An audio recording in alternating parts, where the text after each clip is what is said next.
Bom dia a todos, meu nome é Aliel, eu vou dar continuidade às apresentações falando sobre o centro de cisalhamento para seções transversais abertas. Bom, inicialmente eu preciso relembrar vocês como nós analisávamos os carregamentos transversais em seções transversais. Antes a gente fazia análise desses carregamentos em seções transversais que possuíam um eixo de simetria vertical. Isso a gente via tanto em seções transversais retangulares, seções em T. E o que acontecia nessas seções, nessas barras de seções, nessas barras com seções em seções com eixo de simetria vertical, era que essa barra ela sofria flexão na ela sofria flexão nesse no eixo de carregamento, no plano de carregamento, perdão. E o que a gente vai considerar agora é o efeito do cisalhamento ao longo de um eixo principal do centroide que não seja de simetria. Ou seja, vamos analisar os efeitos que a gente via antes, só que agora o que acontece quando eu não tenho um eixo vertical de simetria. Para isso, vamos analisar elementos de paredes finas, apenas esses. Bom, exemplificando o que eu acabei de dizer, é o que vai acontecer nesse perfil U aqui, dessa barra em balanço, que está fixada em um apoio. Bom, essa barra aqui, ela está sendo submetida a uma força vertical P. Essa força vertical, ela está localizada no centroide da figura, no centroide dessa seção transversal, mas que não possui um eixo de simetria vertical. O que a gente pode observar aqui nessa imagem? A gente consegue observar aqui que essa força vai fazer com que essa barra, além de fletir, que ela também torça. Essa força aqui vai gerar uma torção. Mas por que esse perfil ele também torce? Bom, para a gente entender isso, nós precisamos lembrar da distribuição do fluxo de cisalhamento, né? A nossa distribuição do fluxo de cisalhamento naquela seção vai se dar dessa forma aqui. E o que acontece? Quando eu integro o fluxo de cisalhamento das abas e da alma, eu vou ter uma força de cisalhamento. No caso aqui, eu vou ter uma força cisalhamento na aba e aqui na alma. Mas como é que eu chego nessa expressão? Vamos lá. Vamos analisar aqui essa seção aqui. Peguemos aqui um elemento de área, um elemento dA. Ele vai ter um elemento de área, opa, só um instante. Ele vai ter dimensões aqui dx e uma espessura aqui t. Então, meu elemento de área vai ser quem? T dx.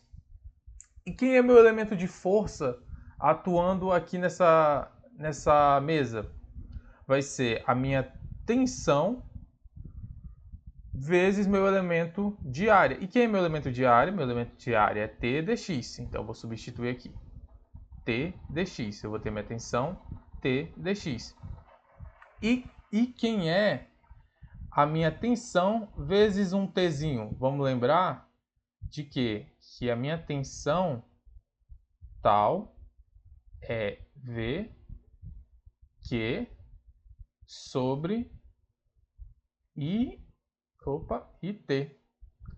E quando eu multiplico isso aqui por um Tzinho, como está acontecendo ali, eu posso cortar esse T com esse T e vai me sobrar VQ sobre I. E VQ sobre I nós conhecemos como fluxo de cisalhamento. Então está aqui, fluxo de cisalhamento. Agora o que eu posso fazer aqui? Eu integro dos dois lados.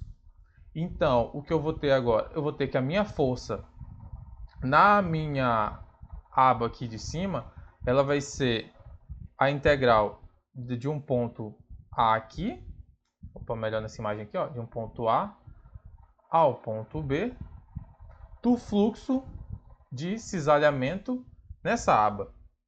Então, aqui nós encontramos essa força. Mas eu não respondi a pergunta, né? Por que esse perfil, ele também torce? Vamos analisar aqui esse perfil aqui. Ó, percebam que essa força aqui na aba superior e essa daqui na inferior, ela vai me gerar um conjugado de momentos em relação a esse ponto A. Ou seja, a gente pode perceber que a ação dos momentos em relação a esse ponto A vai fazer com que a minha estrutura gire em relação a esse eixo. Então, isso vai me gerar a torção. Por isso que a nossa barra ali, além de fletir, ela também vai torcer. E como eu faço para esse perfil não torcer? Bom, para que esse perfil não torça, é interessante que façamos o quê?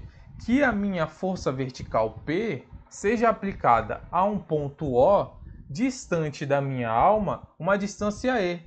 Por que eu preciso fazer isso? Porque eu preciso fazer com que os meus momentos se anulem. Então, se eu tenho se o meu conjugado de momentos aqui da mesa está fazendo com que a minha barra gire, é interessante nós entendermos, nós analisarmos que se eu tenho, em relação a esse ponto A, uma força vertical P distante por uma distância E, essa força vai equilibrar, esse momento desse lado, perdão, vai equilibrar com o conjugado de momentos que eu tinha anteriormente. Então, para fazer que o perfil não torça, eu preciso que a minha força, o meu conjugado de forças aqui em relação ao ponto A, seja igual ao meu momento provocado por essa força em relação a A. Então, daqui eu vou obter a minha expressão da minha distância. E quem é esse ponto O? Esse ponto O é justamente o centro de cisalhamento, ou centro de flexão. E ele vai ser dado por quem? Vai ser dado por F da aba vezes a distância D aqui, igual sobre a minha força vertical.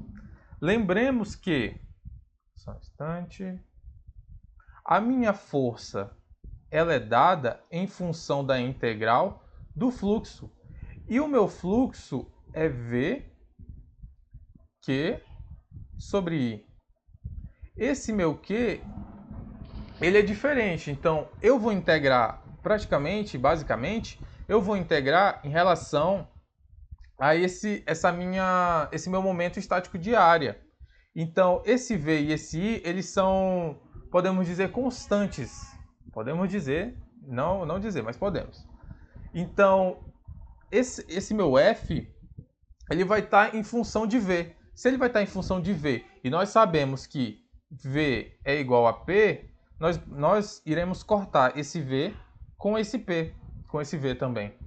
O que isso significa? Isso significa que a minha distância da minha alma para o meu centro de cisalhamento depende apenas e exclusivamente da geometria da minha seção transversal.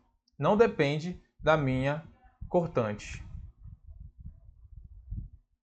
Então vamos fazer umas considerações aqui sobre o que eu falei. Vamos lá. A primeira é que o ponto O é chamado de centro de cisalhamento. Ok, nós sabemos isso, foi dito. E que quando o P é aplicado em O, a viga flete sem torção. Porque, como eu disse anteriormente, quando eu tenho essa força P aplicada a uma distância E, ou seja, aplicada no meu centro de cisalhamento, o conjugado de momentos que aquelas forças na aba iam provocar, eles se anulam. Então agora o que eu vou ter é apenas a flexão, eu não tenho mais a torção. E o outro ponto é que o centro de cisalhamento localiza-se sempre em um eixo de simetria. Ó, nós temos aqui esse ponto O localizado no eixo de simetria, que se traçarmos aqui uma linha reta, podemos ver que essa parte de cima é igual a de baixo. E isso é interessante nós analisarmos que o centro de cisalhamento, aqui o meu ponto O, ele vai estar sempre localizado em um eixo de simetria. Poderia ser também a vertical, como a gente vai ver mais à frente. Bom, e qual é a outra análise que a gente pode fazer? Bom, a gente pode fazer outra análise. Se nós pegarmos esse nosso perfil aqui e nós rebatêssemos ele em 90 graus, eu teria essa estrutura aqui. E o que acontece nessa estrutura aqui? O que eu posso analisar dessa estrutura é que não vai ocorrer torção. Por que não vai ocorrer tensão? Porque percebemos que essa força P aplicada nesse ponto A, ela vai ter uma resultante de momentos nula. As forças a resultante das forças provocarão momentos nulos aqui. Então eu não vou ter torção, eu só vou ter flexão. Bom, agora vamos fazer pontos importantes aqui, uma espécie de resumo, que foi um resumão do que eu disse até agora, em 3 pontos. Bom, o primeiro ponto é que o centro de cisalhamento é o ponto em que se aplica uma força que pode provocar flexão, embora não provoque torção. Ok, eu disse isso, nós entendemos por quê. O segundo ponto, o centro de cisalhamento localiza-se sempre em um eixo de simetria da seção transversal. Também disse isso, também vimos. E o terceiro ponto, a localização do centro de cisalhamento é função apenas da geometria da seção transversal e independe da carga aplicada, como eu disse para vocês. Aquela minha força V, ela será anulada, porque da minha expressão eu teria um V em cima, um V embaixo, e isso vai anular. O que isso significa que a localização do centro de cisalhamento é função apenas da geometria da seção, não vai depender da carga aplicada. Tá bom? Um resumo. Agora nós vamos para o nosso exercício para fixar o que foi dito. Bom, temos aqui nosso exercício. Determinar a localização do centro de cisalhamento da seção do perfil em U, que tem paredes finas e as dimensões mostradas na figura. Bom, dessa seção aqui, o que ele está me perguntando? Ele está me perguntando a localização do centro de cisalhamento. Bom, sabemos que o centro de cisalhamento ele é distante da alma, uma distância que é dada por E, que o E é igual a meu F da minha aba, vezes, no caso aqui, H, sobre P. Ok, então o que vamos precisar saber para determinar isso aqui vai ser o meu F da aba, o meu H nós temos, e o meu P, eu não preciso ter ele, porque ele vai ser anulado aqui. Então, precisando desse F da aba, a gente sabe que ele é integral de A a B, no caso aqui do meu ponto 0 ao meu ponto B, ok? De quem? De V, momento estático de área, sobre o meu momento de inércia. Então, vamos em busca aqui, na verdade, achar nosso momento de inércia, nosso momento estático de área em relação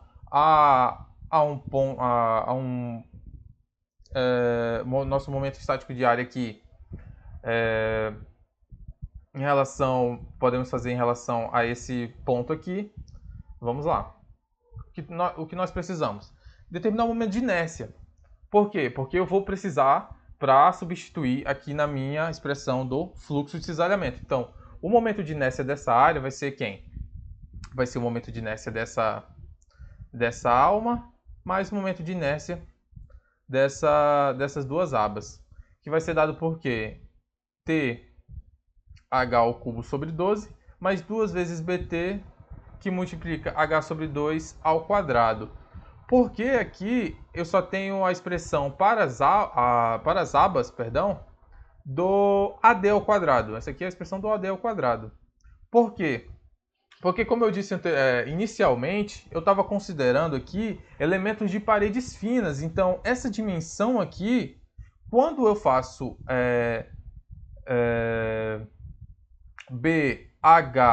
B, no caso aqui, T ao cubo sobre 12, vai me dar um número muito pequeno, um número inexpressivo. Então, eu não preciso considerar ele. Ok? Qual o segundo passo aqui? Determinar o fluxo de cisalhamento. O fluxo de cisalhamento ele vai ser colocado na integral, então a gente precisa determinar ele. Vai ser dado por V, que multiplica o meu momento estático. Vamos considerar o momento estático em relação a um cortezinho aqui. O que temos aqui embaixo? Nós temos que a nossa dimensão toda é B, e nós temos que daqui até aqui nós temos um valor x, né? Nós temos um tamanho x. Então quem vai ser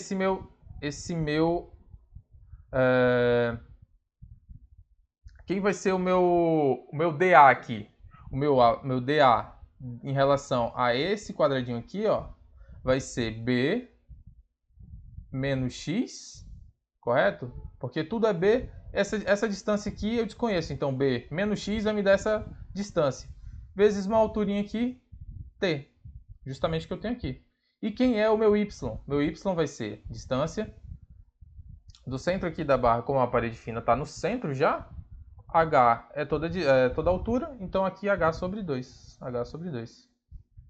Exatamente o que eu tenho aqui, h sobre 2. E o meu momento de inércia, meu momento de inércia está aqui. Então, substituindo, eu vou fazer o quê? Eu vou cortar esse t com esse t, vou cortar esse h sobre 2 com esse h ao quadrado sobre 2, vai me sobrar só um h. Então aqui eu tenho o meu fluxo de cisalhamento. Agora eu vou colocar esse fluxo de cisalhamento na integral. Colocando na integral dx, eu vou fazer o quê? Como eu disse anteriormente, que essa parte aqui seria uma espécie de constante. Então eu vou integrar o que me resta aqui em função de x. Então eu vou ter esse resultado aqui da minha f. Ok? E lembramos o quê? Que o meu centro de cisalhamento, ele vai estar... Deixa eu escrever aqui de novo. Opa. Caneta. O meu centro de cisalhamento, ele vai estar distante à esquerda. O centro de cisalhamento aqui, distante da alma, uma distância e. Ok? Então, aqui eu tenho o meu V, que ele vai multiplicar esse meu E e vai igualar a minha força vezes o H. Ok? Então, o que vai acontecer? Eu vou substituir aqui o que eu tenho. Eu tenho esse F e o H é essa distância toda aqui. Então, o meu F, voltando aqui, o meu F é tudo isso. Eu vou multiplicar isso aqui por H. Multiplicando por H, eu só acrescento o H aqui em cima. Opa, perdão. Ok. Eu só acrescento esse H aqui em cima. E agora nós podemos fazer o que eu disse anteriormente. Nós podemos começar o nosso corta-corta, né? Então, esse V aqui, ele vai cortar com esse V. Esse H vai cortar com esse H. Esse 2 corta com esse 6 e esse 2 também multiplica o B. Então aqui eu vou encontrar a minha expressão ali que a pergunta queria. O centro de cisalhamento. O meu centro de cisalhamento vai ser quem? Vai ser dado pelo ponto O, distante essa distância aqui do ponto da minha alma. E o que a gente pode perceber aqui é justamente o que eu disse inicialmente, que isso aqui, que essa minha distância E vai depender apenas da geometria da minha seção transversal e não da carga aplicada. Aqui está outro exemplo que é igual que tem a mesma seção transversal aqui, e acabamos de descobrir como seria a expressão para essa seção transversal. É praticamente a mesma, só que aqui eu tenho valores, né? Bom, eu vou resolver sabendo a minha expressão. que vai ser, que eu vou substituir aqui, ó, do meu b ao quadrado sobre h sobre 3 mais 2b. Isso vale porque a minha seção transversal é a mesma. E ele está querendo o meu... E ele está pedindo aqui para eu determinar o centro de cisalhamento O. A minha seção é a mesma, então eu posso usar isso aqui. Ok? Ele também considera que são paredes finas, então eu posso utilizar essa expressão.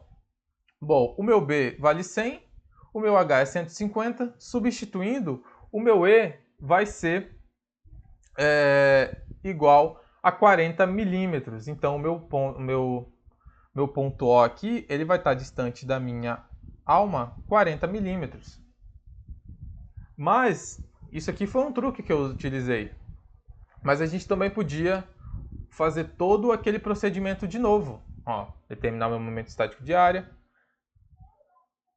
E no final também me daria os 40 milímetros. Mas fazer isso aqui vai ser para vocês treinarem, como a professora sempre diz pra gente. Irei deixar o exercício 2 para vocês treinarem. E é isso, muito obrigado pela atenção de todos, espero que tenha ficado claro e bom dia.